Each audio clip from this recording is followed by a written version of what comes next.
बाबा साहब के मिशन को बढ़ाने के लिए सब्सक्राइब कीजिए द बहुजन टीवी चैनल को, प्रेस कीजिए बेल आइकन को लेटेस्ट वीडियो सबसे पहले देखने के लिए। विश्व के सभी मेरे साथियों को राजरत्न अम्बेडकर की ओर से जय भीम, नमो बुद्धाय। द अनटोल्ड अम्बेडकर के 8वें भाग में आप सभी लोगों का स्वागत है। इस भाग में हम लोग देखेंगे कि भारत के लोगों को वोट का अधिकार कैसे मिला। अंग्रेजों ने भारत को आजाद करने के लिए क्रमबद्ध तरीके से इस देश के लोगों को हक और अधिकार देने की शुरुआत कर दी और इसी इनिशिएटिव को लेते हुए उन्होंने 1917 में एक कमिटी का गठन किया और उस कमिटी का नाम था south bureau committee.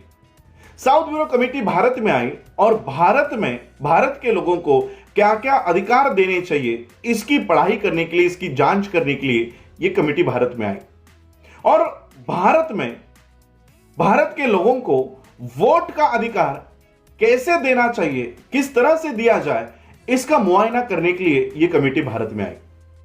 South bureau committee जब भारत में आई तब गांधी जी ने इस कमेटी को मुलाकात दी और मुलाकात में उन्होंने कहा कि इस देश में आप वोट का अधिकार देने के लिए आए हो, आपका इस देश में स्वागत है, लेकिन आप हमारे धर्म में इंटरफेयर, दखल अंदाजी ना करें।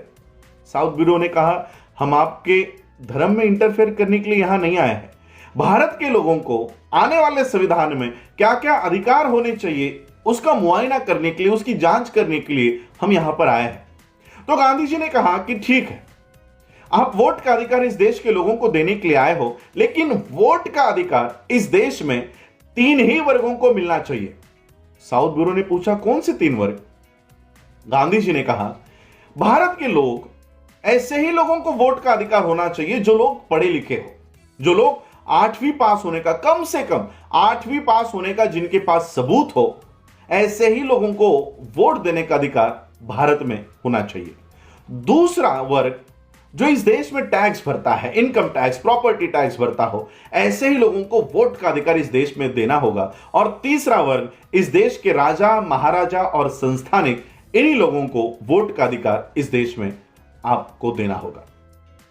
साउथ ब्यूरो ने कहा ठीक है, हम इन लोगों को वोट का अधिकार देंगे।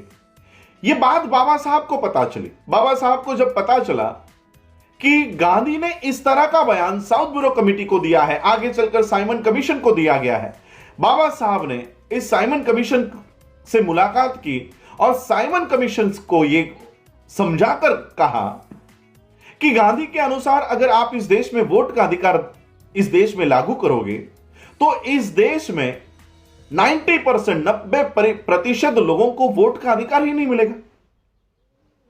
साइमन ने बाबा साहब से पूछा कैसे नहीं मिलेगा, हमको बताओ। बाबा साहब ने बताया कि मनुस्मृति के अनुसार भारत के लोगों को पढ़ाई लिखाई करने का अधिकार ही नहीं है। इस देश के शूद्रों को स्कूल में जाने की परमिशन नहीं है। अगर यहां के लोग स्कूल में ही नहीं जाएंगे तो 8वीं पास होने का सबूत कहां से दिखाएंगे? भारत के लोगों को, भारत के शूद्रों को जमीन खरीदने का अधिकार नहीं, पैसा इकट्ठा करने का अधिकार नहीं। अगर जमीन ही हमारे पास नहीं हो, पैसे ही हमारे पास नहीं हो, तो जमीन पर टैक्स भरी हुई रिसीट, पैसे पर टैक्स भरी हुई रिसीट हमारे पास कहां से आएगी? हमारे पास ये सारे दस्तावेज आपको बताने के लिए नहीं है। तो साइमन ने बाबा साहब से पूछा तो इस देश के लोगों को, सभी लोगों को वोट का अधिकार देना हो तो हमको क्या करना होगा? बाबा साहब ने कहा कि पहली बात तो हम आपको कोई 8वीं पास होने का और इनकम टैक्स और प्रॉपर्टी टैक्स की कोई रिसीट नहीं दिखा सकते। तो साइमन ने बाबा साहब से पूछा तो क्या करना होगा कि जैसे हम भारत के सभी लोगों को वोट देने का अधिकार दे सके? बाबा साहब ने कहा एक बात है जो हम आपको साबित करके दे सकते हैं। साइमन ने कहा कि वो कौन सी है? बाबा साहब ने कहा कि हम इस देश में जन्म लेते हैं, हर साल हमारी उम्र बढ़ती है और इसलिए आपको इस देश में अगर वोट देने का अधिकार देना है तो आप हमारी उम्र के आधार पर दीजिए। साइमन को बाबा साहब की इस बात को कबूल किया। साइमन ने इस बात को कबूल किया और एडल्ट फ्रेंचाइज नाम का आर्टिकल उन्होंने तैयार किया।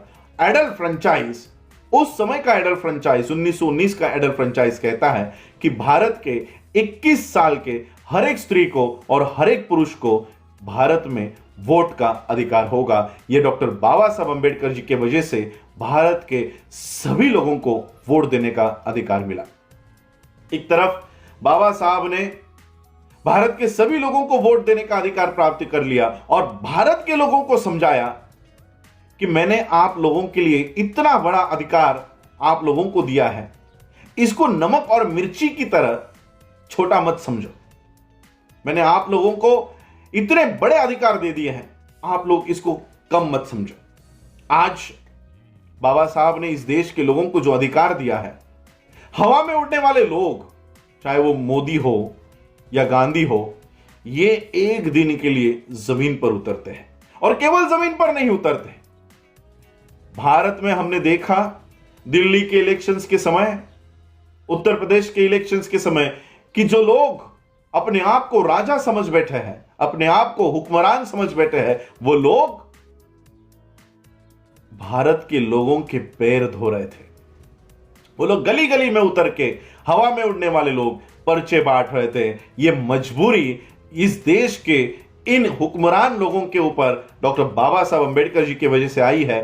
बाबा साहब ने आप लोगों के हाथों में इतनी बड़ी ताकत दे दी, उस ताकत को लेने के लिए ये लोग हवा से नीचे उतरते हैं और इसलिए बाबा साहब ने कहा कि आपके हाथ में ऐसी ताकत देके जा रहा हूं जो सबसे बड़ी ताकत, आपके जीवन की सबसे बड़ी ताकत होगी, और वो है वोट का अधिकार। और ये वोट का अधिकार डॉक्टर बाबा साहब अंबेडकर जी ने इस देश के सभी लोगों को दे दिया। जय भीम, नमो बुद्धाय।